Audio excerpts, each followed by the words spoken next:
After Nolan's Batman was an absolute hit, DC had everything it needed to crush it with a shared universe, using the world's most famous superheroes. But then Batman v Superman split the fan base, Zack Snyder got fired, the theatrical cut of Justice League flopped, and the DCU went down the drain. It looked like DC movies were doomed, and that they'd never be able to compete with the MCU. But then a guy Marvel had fired managed to turn things around. He had to make some pretty controversial calls that made a lot of fans hate him, but in the end, he pulled it off. He saved the DCU and brought DC back to the top, beating Marvel for the first time in 17 years. Today, we're going to check out how Yeah, that is true. He did beat Marvel.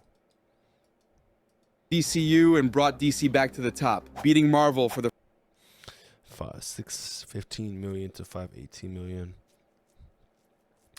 I think Batman drops are definitely probably the bigger drops in DC. I know a lot of people are like, oh, Superman. Nah, Batman is definitely the biggest drop. And generally speaking, if they could pick up different areas, Superman is such a good movie, you know, and I love Superman as a character, but I don't give a fuck about Superman compared to other superheroes in DC, to be honest. He's all right.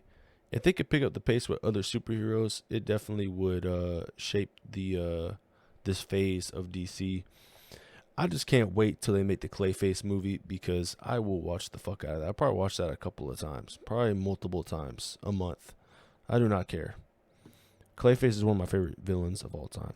first time in 17 years. Today, we're going to check out how James Gunn saved DC and gave this universe a fresh new start. It all started back in 2018, when DC was in the worst shape possible. After all the drama around Justice League, the shared universe collapsed. The fan base was split in two, casual viewers turned their backs on Warner, and several actors like Ben Affleck and Ray Fisher said they weren't coming back. To make things worse for them, Marvel was raking in all the cash with Infinity War, and it looked like Endgame was gonna make even more money, taking over the superhero movie world for good. But then, some quite tasteless tweets from James Gunn started blowing up on social media, and in a rushed move to dodge the bad press, Disney's execs fired the guy. That left the Guardian saga incomplete, since Gunn was supposed to direct the third and final movie. It also hit Kevin Feige hard, since James was basically his right-hand man. He was in charge of the cosmic storyline in the MCU. According to Gunn, he came up with the whole Infinity Stones plot in 5 minutes, and Feige loved the idea. That ended up becoming a huge part of the whole Infinity Saga. Didn't know that.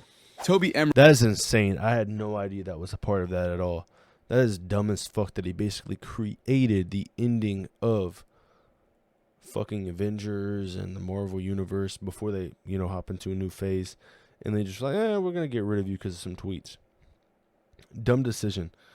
I do think that James Gunn would be a perfect match for what DC's going on with. DC just needs that type of multiverse, different type of, characters going on to really bleed into this. But I think they're making the right choices by picking up certain movies that are like, what the fuck are you doing? Like, who is this? Who is that? Because, I think with Marvel, they took a standpoint where each movie is a big character. Captain America, Iron Man, Thor.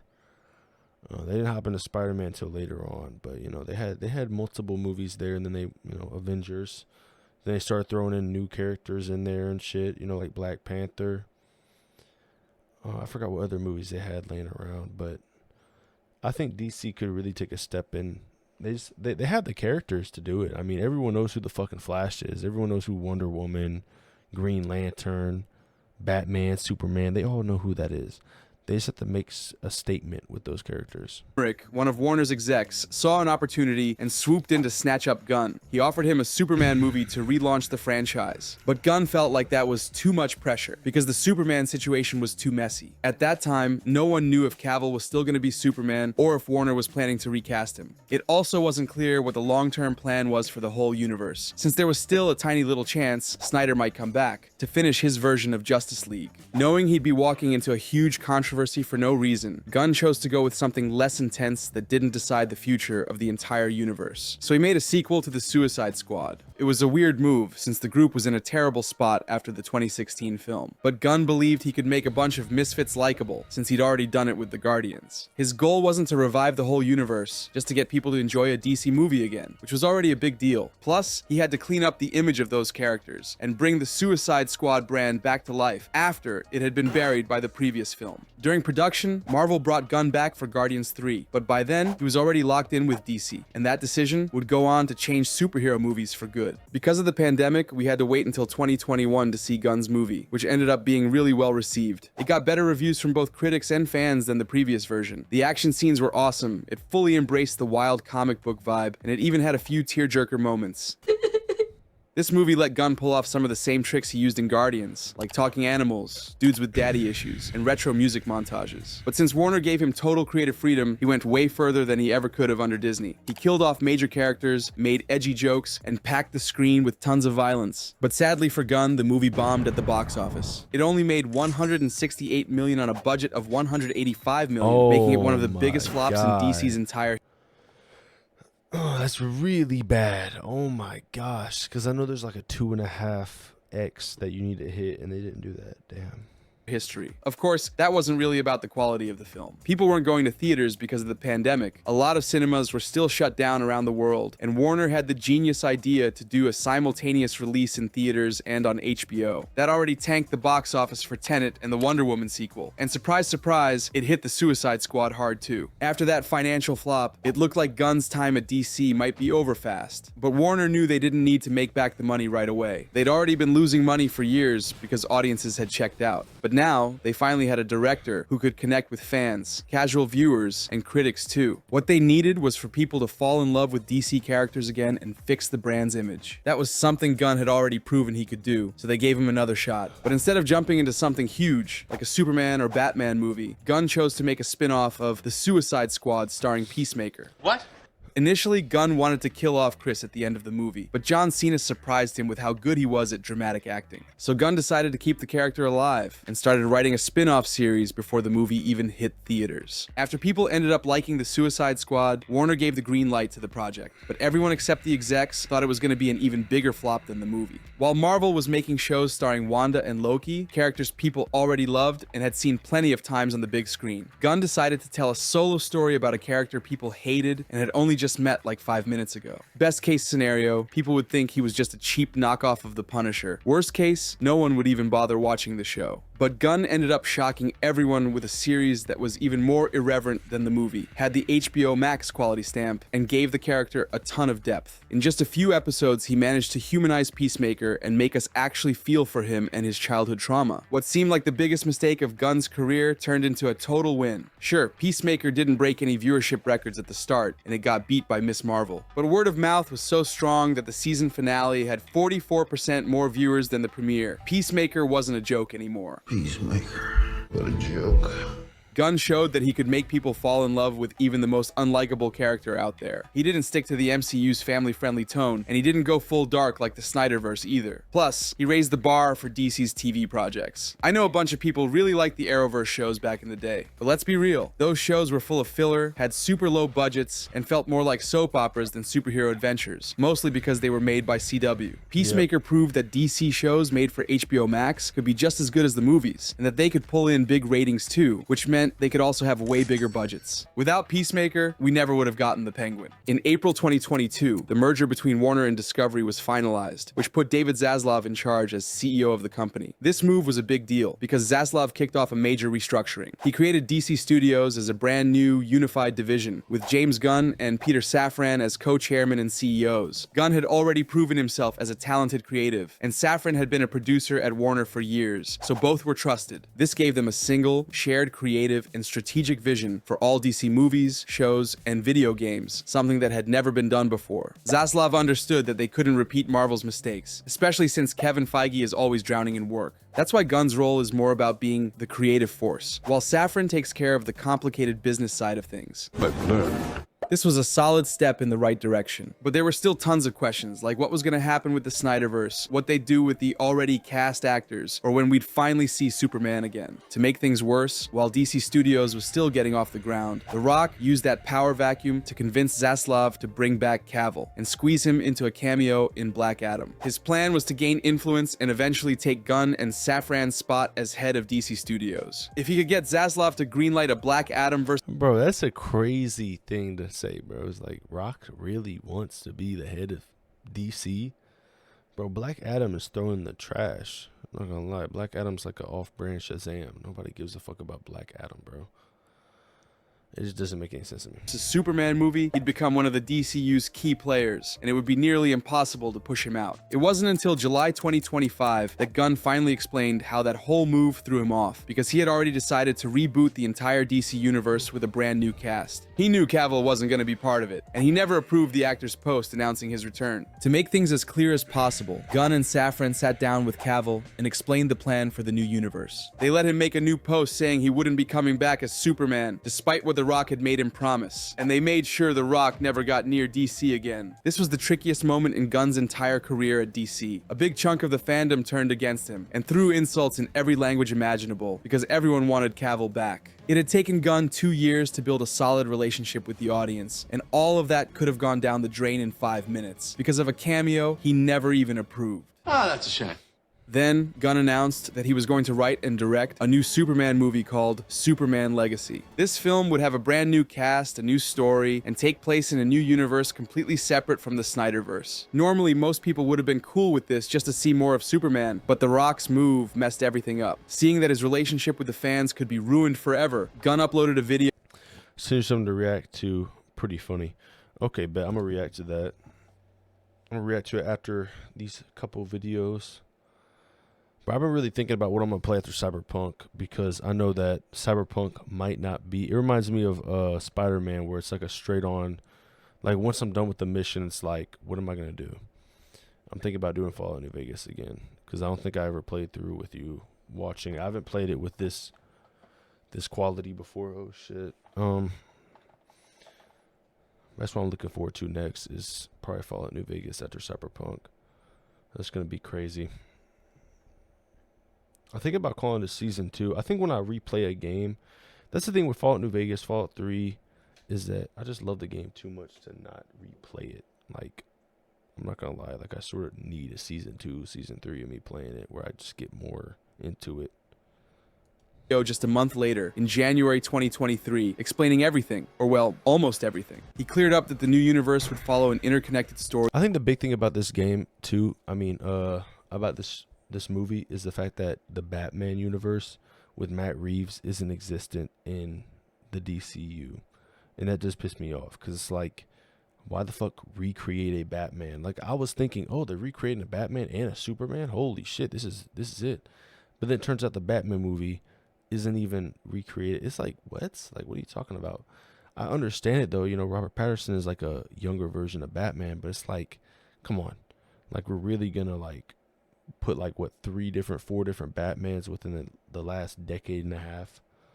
It's stupid. Divided into chapters, kind of like Marvel's sagas. This was part of a 10-year plan approved by Zaslav, and it would mix big-name heroes like Superman and Batman with lesser-known ones like the Creature Commandos and the Authority. Gunn explained that the universe would be built around smaller stories that don't all have to be watched to get the big picture. Once again, Warner learned from the MCU's mistakes, because none of DC Studios' projects feel like homework. Also, in this video, Gunn didn't promise any big crossovers or events just to try and catch up with the MCU. Like, what happened back when Warner rushed into Batman v Superman? Just like with the Suicide Squad and Peacemaker, Gunn's main goal was to tell good stories that people would enjoy, and that's it. Good plan.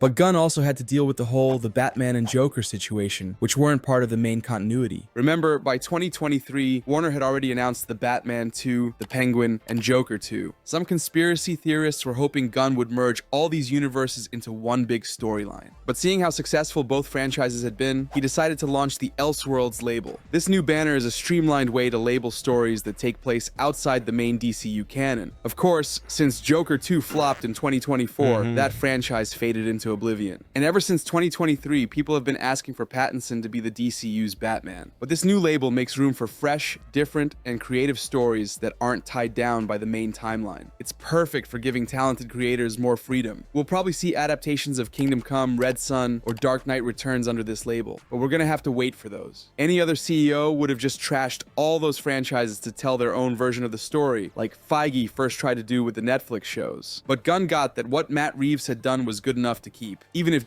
I'd love to see James Gunn take Joaquin Phoenix as Joker against Batman. That'd go hard. Yeah, I think that's the thing too, is like the way it's been taken. I think the Joker and the Batman is not a bad area to cross over. It sort of pisses me off because it was like whenever it came out, you know, it was like what 2021, 2022, around that range. I already was in the feeling that the DC universe was gonna restart, and they have these new movies. Oh, the Batman, then the Joker 2 comes out. Now they got Superman. I didn't know that none of this was a part of another world called Elseworlds until Superman came out. Then I'm like, wait, what? This is a completely different universe? Like, what? It sort of pisses me off, but I sort of understand. It's just, I don't know. I just don't get it. It upsets me a lot. It's like, damn, bro, like Batman didn't do bad and the Joker didn't do bad. Both of them, the first movies that they made, of course, Batman 2 hasn't come out, part 2. But the Batman and the Joker, the first movies, did really good in box office. Like, especially the Joker. The Joker probably was one of the best movies of that area. I don't even know when the Joker came out. I think the Joker came out in 2020 or 2019. I don't know. But I remember when it came out, it was huge. Like, I remember everyone was talking about it. Like, he's up there. Like, he's definitely up there. He's probably number 2 Joker. And me personally, if James Gunn can get a perfect Batman done, I think, in my opinion, Christian Bale was a good Batman, and, you know, all the other Batmans before that, and then Ben Affleck was cool.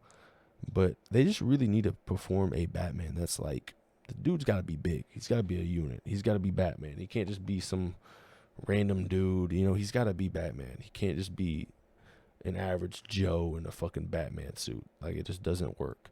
It just won't work. I don't care. It just can't work. The dude's got to be like 6'5" or some shit. He's got to be an ultimate beast. I don't give a fuck. And if he can pull off a real Batman, I don't know what age range, but if the fact that they're gonna have Nightwing and, you know, the Robins, I'm thinking he's probably gonna be in his 30s or early 40s. So I think Alan Rickman is probably the best bet they have for a new Batman. I think he's Batman. DC Studios had to deal with having 2 live-action Batmen at the same time. But the most important part of this announcement was how Gunn planned to work. Since he's the one reviewing every project, if he doesn't approve something, it doesn't move forward, because he puts quality over quantity. Gunn said multiple times that he's had to cancel projects because the scripts weren't good enough, and he wouldn't even greenlight casting until the script was locked in. That might sound like the most basic thing ever, but it's the opposite of what Marvel's been doing in recent years. Instead of trying to fix weak scripts during post-production, Gunn wants to make sure every project is solid from the very beginning. My man. But not everything was good news. After this video, it still wasn't clear what was going to happen with Peacemaker and the Suicide Squad, since the last episode of Peacemaker had a cameo from the Justice League of the old universe, and part of the fandom lost interest in Shazam 2, Aquaman 2, The Flash, and Blue Beetle because it felt like those movies were stuck in limbo. Even though Gunn promoted them and spoke positively about them, a lot of people accused the new CEO of dooming those projects by announcing the reboot too early. To be fair, previous DC movies had already flopped at the box office, like Birds of Prey and Wonder Woman 2. The reboot announcement probably didn't help the other films, but Gunn chose to focus on clearing things up and promoting the new Superman movie, which had already been announced. And even though that strategy was super risky, it ended up working. They made us wait until December 2024 to get our first real taste of the new universe with the release of Creature Commandos, written by Gunn himself. For the 3rd time, it was a project full of unknown characters that nobody really believed in. And it was kind of odd that the very first entry in this new universe was an animated series, instead of a big movie starring a major hero. But once again, Gunn pulled it off. He used his well-known formula and ended up with a critical success, receiving positive reviews for its voice acting, animation, and storytelling. It turned out way better than What If Season 3, which dropped at the same time on Disney+. And it gave us a preview of what was coming in 2025, because DC was finally ready to beat Marvel on all fronts. I beat you! But the real trial by fire for Gunn was Superman. If this movie didn't work, he was going to lose the support of both the audience and Zaslav, since he took full responsibility for the project. There'd be no one else to blame if the movie flopped or if people didn't like it. Luckily for Gunn, Superman won over the world. The first teaser became the most watched trailer of the year, and people were talking about the movie for months. Sure, there were doubts about the casting, the number of characters, and even the new suit, but once the movie hit theaters, people loved it. A whole new generation of Superman fans was born. Critics liked it, fans liked it, and it crushed the Fantastic Four both at the box office and online. It became the I think Superman will probably be at like 700 million, most likely. And that's not bad for the new range of movies since the COVID hit. Movies are not going to hit a billion views. I mean, a billion box office. It's just not going to work. I don't think it's going to work. It will happen for certain movies because it's just like, what? Like the Minecraft movie or the Super Mario Bros. Movie. It's like, whoa, what the fuck? Like, well, they made a movie? Like, if Zelda made a movie right now, yeah, it probably hit a billion.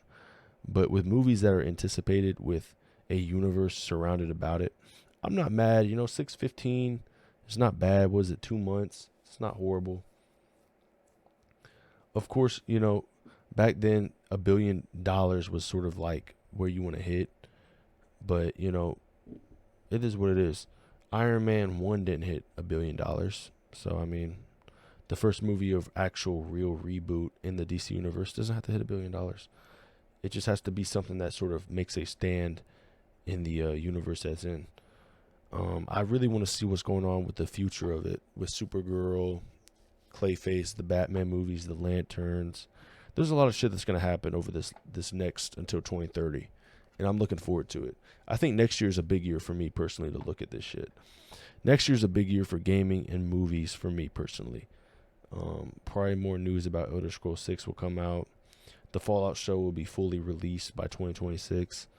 And then Clayface will be coming out. It's just a bunch of shit that's happening that I'm in for it. And then The Boys too. The Boys season 5 comes out. I'm really looking forward to 2026 in general. Highest grossing superhero movie of 2025. And even though it didn't make as much money outside the US as Man of Steel, it was a huge hit locally. According to Variety, it's going to bring Warner around $125 million in profit. So it was a win on all fronts and a great start for the new DCU. Gunn's strategy since late 2022 had been super risky, but with Superman's success, he managed to save DC in theaters. Now people are hyped for the Supergirl movie and the upcoming projects because they had such a good time with Superman. The only thing left to sort out was the whole canon situation, a mess Gunn got himself into with that cameo in Peacemaker's season finale. A lot of fans accused him of nepotism and having a huge ego, since he wiped out all the Snyderverse projects except the ones he had written, or where he had picked the cast. It made sense that some people felt betrayed, because Gunn decided to keep Peacemaker but replace Superman. It's likely Gunn was under pressure from Zaslav to make a second season of Peacemaker, because the first one was a hit and one of HBO Max's strongest cards, but no one's gonna admit that out loud. The important thing is that Gunn managed to fix this mess in the smartest way possible. Rather than offering a complex, multiverse-style explanation or turning the whole season into a non-canon story, he went with a simpler, more practical solution. For the previously on segment in the Peacemaker Season 2 premiere, they reshot the scene, swapping out the shadowy Justice League figures with the Justice Gang. The new version shows Superman, Supergirl, Guy Gardner, Mr. Terrific, and Hawkgirl. It was like the original cameo never happened. This never happened.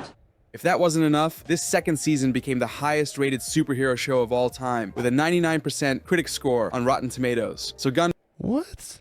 Bro, I haven't even watched Peacemaker. I'm not going to lie. I've not watched it. I don't have time to watch shows. I'm up probably like 18 hours a day doing random shit. But I do need to rewatch. I need to watch that. I'm not going to lie. I need to watch that.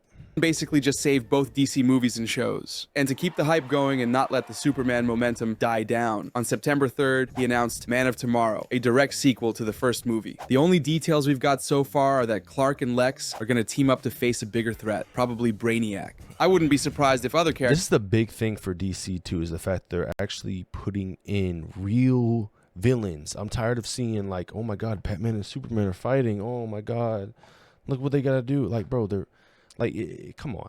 Like, where's Joker? Where's the Riddler? Where's Brainiac? Where's all these characters that we know and love that are there in the comics and in the animated series? Where the fuck are they? They're not in there in the movies. And that's the selling point that where Snyderverse and the DCEU really fucked up. DCU could take complete control over that by solidifying different villains and arcs that we all know about. I mean, Brainiac is one of those things where it's like he's been in so many games. I have him in Lego form. I've always known about. And same with Lex Luthor. They didn't even capitalize on Lex Luthor in Man of Steel, or even in Batman and Superman. Come on, that's not fucking Lex Luthor. It's a bunch of bullshit. But I mean, I'm glad that they're fixing it up. They're actually picking up characters that really, and actors that need to be these roles. It just doesn't make any sense to me why they did it before. That's the big thing with DC, is the fact that they were able to do it before and fuck up, but still make profit and now they're able to capitalize and sort of build up something with it. And I think that's a big thing that Marvel needs to take a chance. Because, like, let's look at this like way.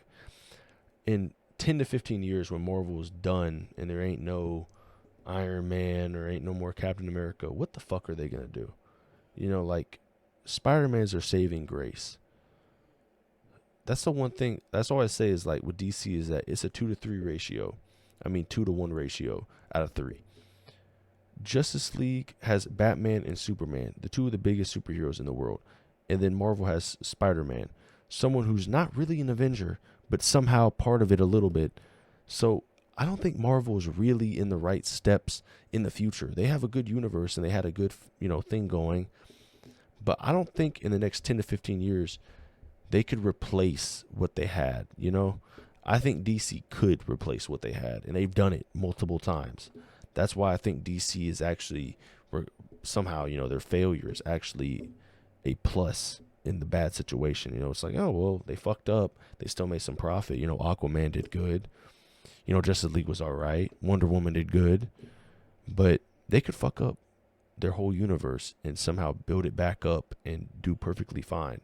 Because everyone knows and loves Superman, Wonder Woman, Batman. We all know them.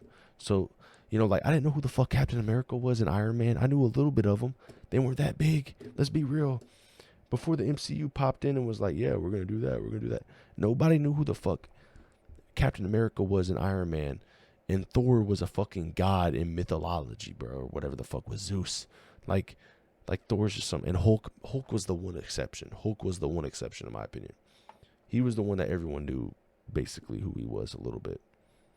To show up too, like Supergirl and the Justice Gang, now playing a bigger role in protecting the whole planet. This one could be an Avengers level crossover, but Gunn only announced it once people had already fallen in love with all the characters. At the pace the new DCU is going, it's likely to keep outshining Marvel in the short term and take over superhero movies and shows in a couple of years. All thanks to the choices James Gunn made, how fast he gets quality projects done, and keeping the story as the top priority. That's exactly what didn't happen with the old DC universe. And if you want to know how the fall of the old DCU went down, you gotta check out this video. Have a terrific day.